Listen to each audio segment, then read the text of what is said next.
Vous écoutez Un pasteur vous répond, le podcast de Florent Varac, qui vous aide à mieux comprendre la Bible, une question à la fois. La question est posée pour cet épisode. Bonjour Florent, pourquoi l'Holocauste? Pourquoi la Bible n'a pas de prophétie sur un fait aussi violent? Plus de 6 millions de morts. Et dans de telles conditions, peux-tu nous éclairer? Merci.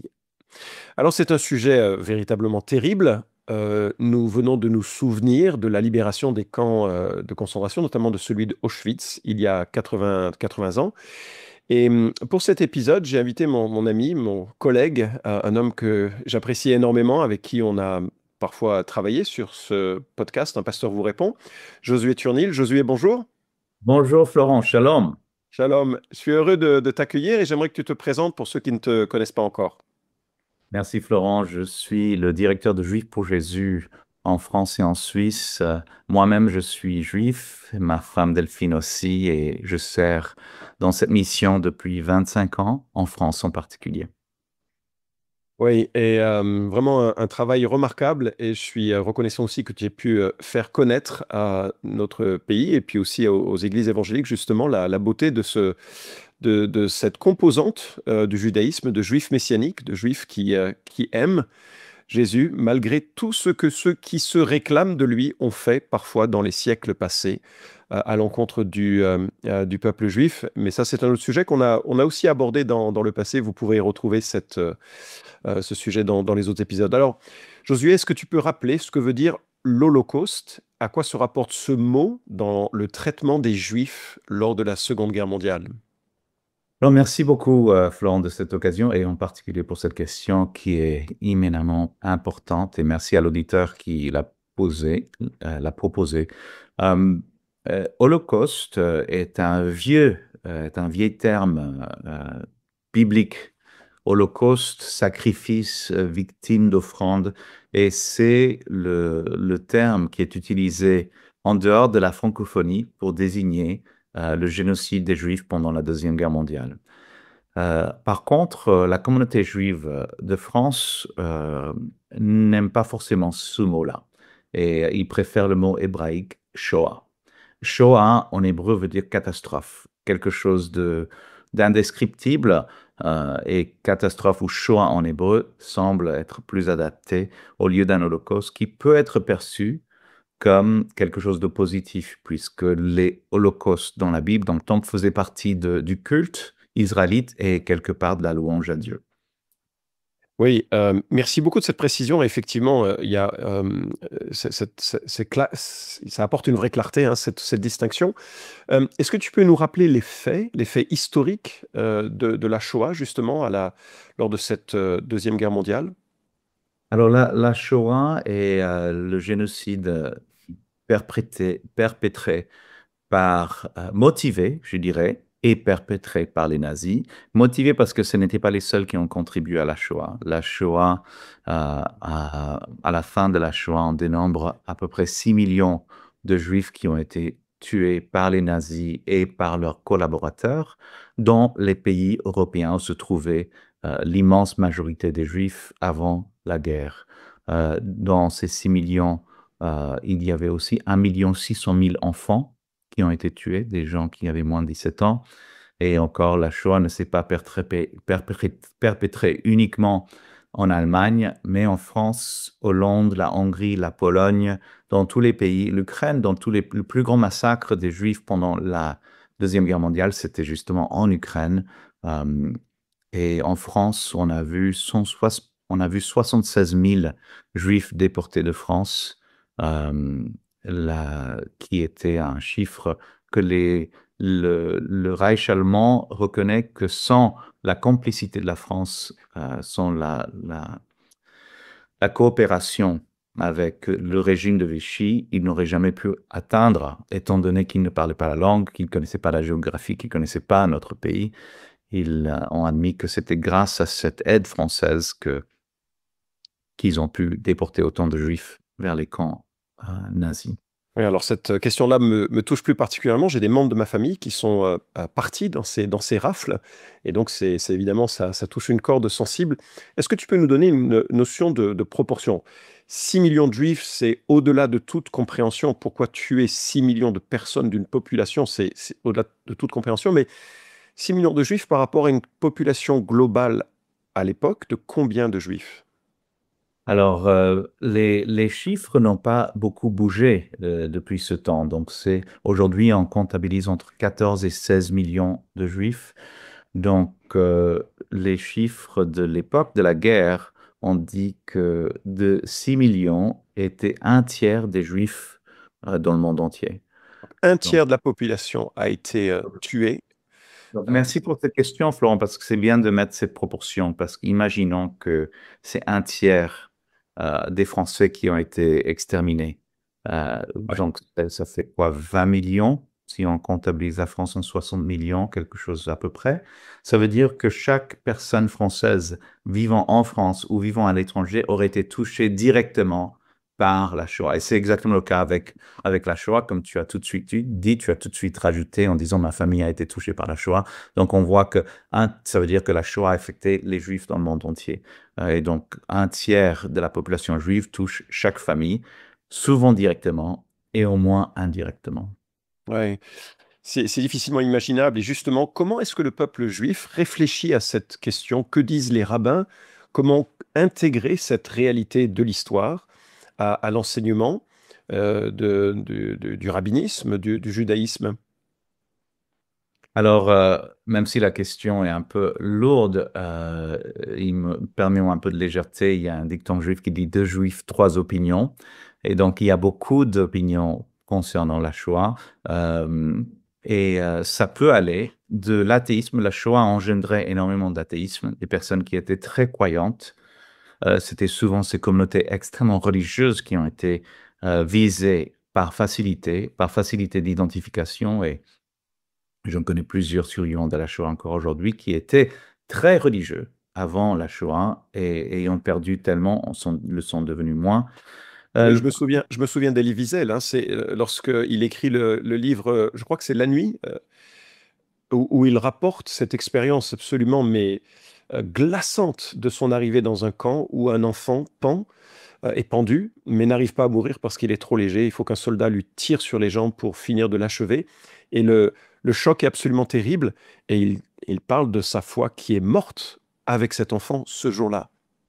oui, c'est la nuit, cette fois verrouillée, qui ont assassiné mon Dieu et mon âme, quelque chose. Oui, c'est très puissant. Ouais, Elie Elie Wiesel qui Wiesel, deviendra le président, hein, de la nation d'Israël. alors, article qu'il a écrit, c'est Dieu sur le banc des accusés. Donc, il y a des rabbins qui ont développé une théorie comme quoi Dieu, en fait, n'est juste pas tout-puissant. Puisque s'il était tout-puissant, comment est-ce qu'il aurait pu permettre une telle atrocité? Mais la plupart, je dirais, des rabbins traditionnalistes ou conservateurs diraient que Dieu a usé de quelque chose qu'ils appellent Chetzer Panim. Chetzer Panim, ça vient des psaumes. Seigneur, pourquoi voiles-tu ta face? C'est une phrase qui est répétée dans les psaumes. Donc, c'est l'idée rabbinique que Dieu se voile pendant un certain moment, s'éclipse, s'auto-éclipse lui-même de l'histoire pour pouvoir permettre au libre arbitre d'avoir tout son euh, plan de jeu dans le cours de l'histoire. Hans Jonas, qui est un philosophe et rabbin juif qui a parlé de penser Dieu après Auschwitz, a dit que c'est quand même un énigme pour la théologie juive, parce que et c'est ce qu'il dit dans son discours, si les chrétiens ont une vie après la mort et que la vie actuelle sur la terre est le domaine du Satan, c'est comme ça qu'il le met, la théologie juive rabbinique veut que Dieu soit le Seigneur de l'histoire actuellement et présent. Et donc, ça mène à une impasse et donc à beaucoup de pertes de foi. Donc, la Shoah a un impact sur l'observance et l'identité et la foi juive considérable. Hmm.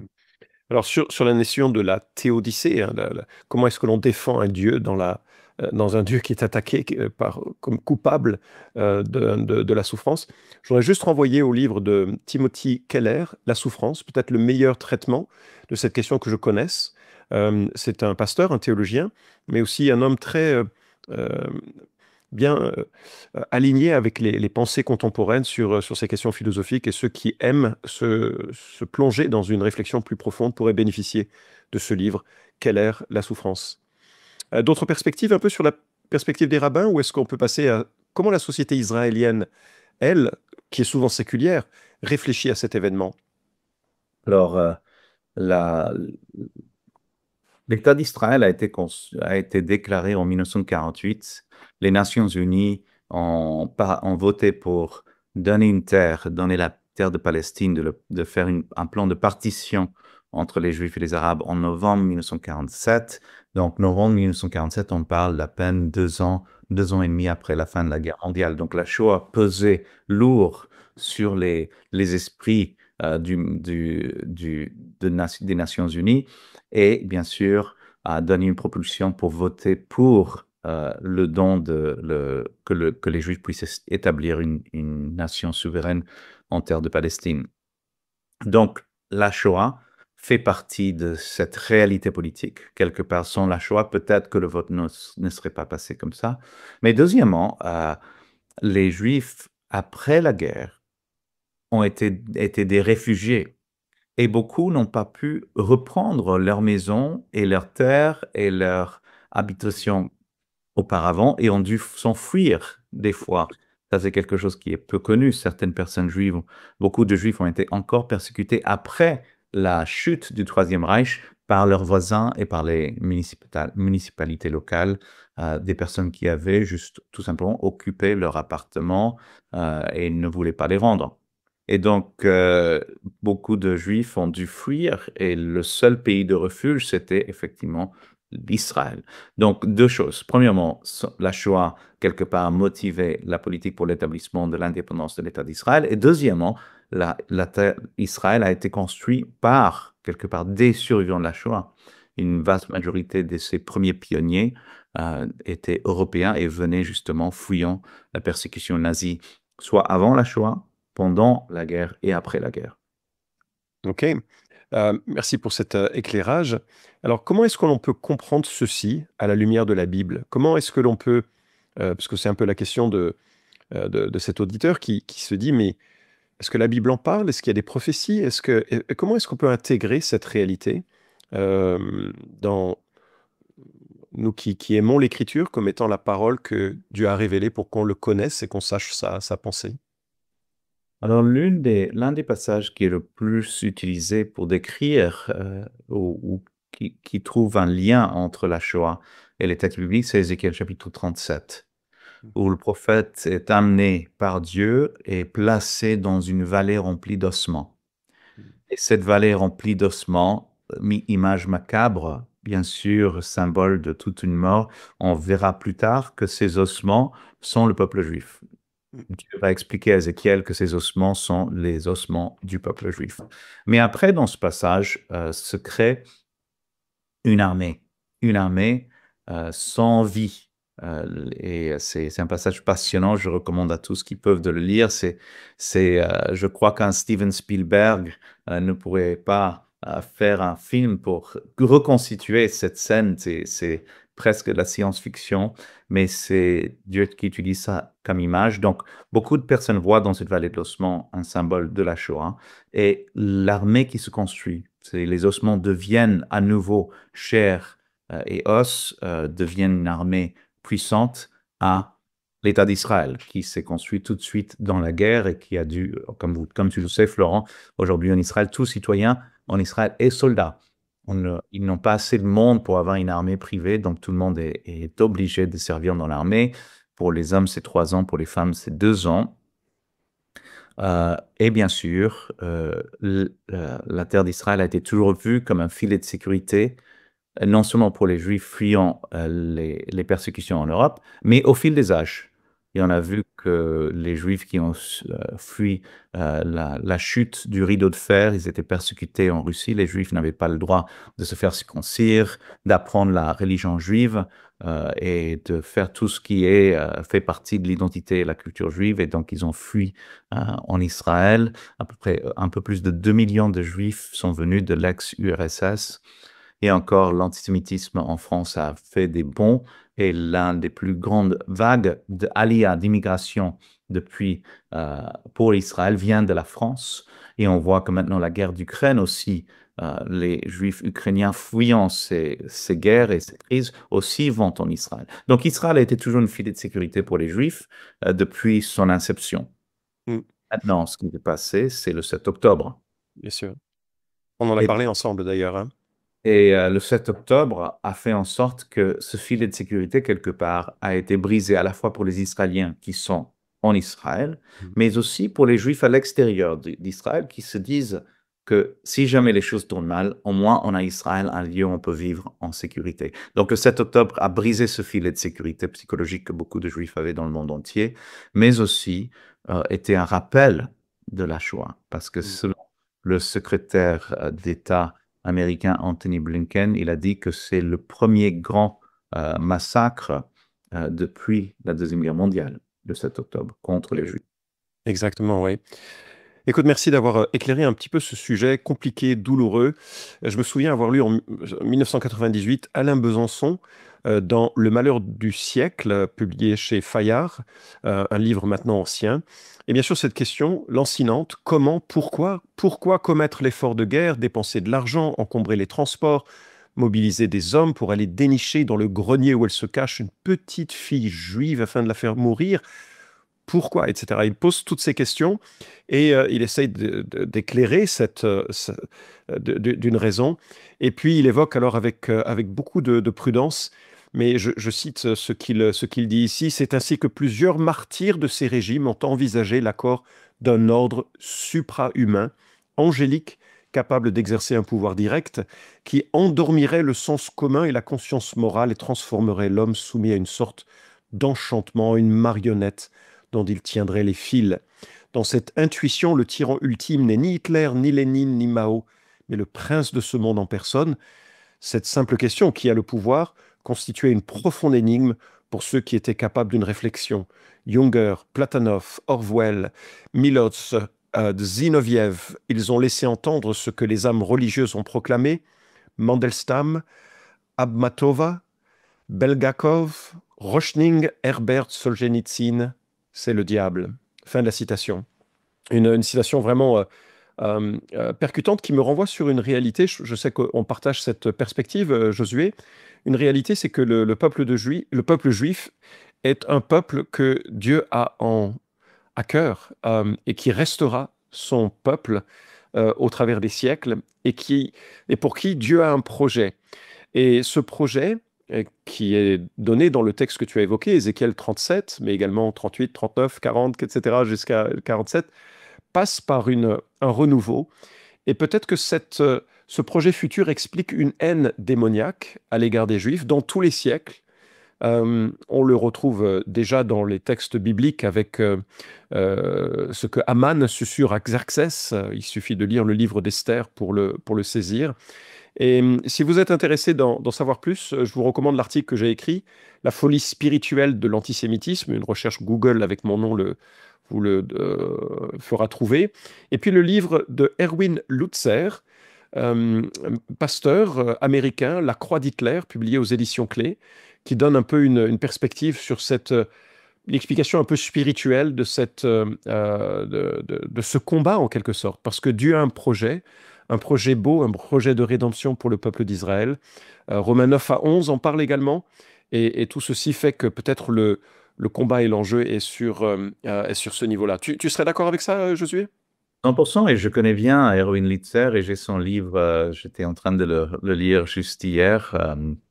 Oui, je dirais qu'il ne faut pas négliger le côté spirituel parce que les témoins de Jéhovah, par exemple, ont été persécutés par les nazis aussi à cause de quelque chose qu'ils croyaient. Les homosexuels ont été persécutés par les nazis à cause de leurs pratiques homosexuelles. Les Juifs ont été persécutés parce qu'ils sont Juifs. À cause de leur être. Il y avait parmi les victimes de la Shoah, il y avait des athées, il y avait des Juifs religieux, il y avait des Juifs chrétiens, des Juifs croyant en Jésus. Ouais. Mais ce n'était pas une question de leur pratique ou de leur croyance, c'était leur essence, leur être lui-même. Et d'ailleurs, on sait qu'ils ont même utilisé pour complètement déshumaniser ou complètement piétiner l'identité juive. Ils ont utilisé les cheveux des femmes, ils ont utilisé la peau et la graisse humaine pour fabriquer des choses, parce que ce que les nazis voulaient anéantir, c'était l'être juif. Ils voulaient effacer de l'être juif. Et comme tu as très, très bien dit, c'est Dieu qui a créé l'être juif pour refléter son plan de salut pour le monde entier. Et ce plan de salut que Dieu veut effectuer pour le monde entier va encore passer par les Juifs. Merci beaucoup. Le relèvement d'Israël est le sujet de Romains 9 à 11 dans le Nouveau Testament. Un livre à lire, mais un livre, enfin, bien sûr, un propos qu'on vous laisse découvrir dans le Nouveau Testament. Merci Josué beaucoup d'avoir pris le temps de répondre à une question si délicate et épineuse. Et puis à une prochaine occasion pour un autre épisode. Avec joie. Ok. Shalom mon frère, shalom. Shalom. Cet épisode vous a édifié? Alors merci de le liker ou de le partager pour que d'autres puissent en profiter. Pensez aussi à vous abonner à la chaîne d'Un Pasteur vous répond pour ne manquer aucun des prochains épisodes. Enfin, si vous avez une question à poser à Florent Varac, écrivez-lui directement sur contact@toutpoursagloire.com.